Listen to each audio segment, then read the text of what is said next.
Moje meno je Marek Môcik a som tu za tým projektu Chatter TV.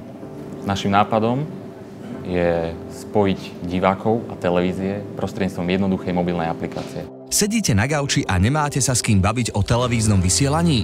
Spojte sa s ďalšími divákmi, vyjadrite svoj názor, či pridajte sa priamo do diskusie v televízii.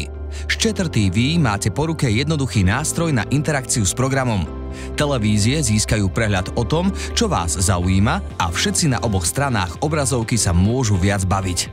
Nápad vznikol jeden pekný večer, keď som si uvedomil, že by mohlo byť cool, ak by som vedel ovplyvniť dej sledovanej relácie. Náš produkt je originálny a inovatívny, spája 3 gigantické svety, internet, televíziu a mobilné technológie a má potenciál byť globálnym produktom určeným pre masy. Preto si myslíme, že má šancu byť podnikateľským nápadom roka. Ak aj vy chcete mať možnosť vyjadriť svoj názor na práve sledovanú reláciu alebo ovplyvňovať jej dej, podporte náš projekt a už čoskoro zažijete nový rozmer televíznej zábavy.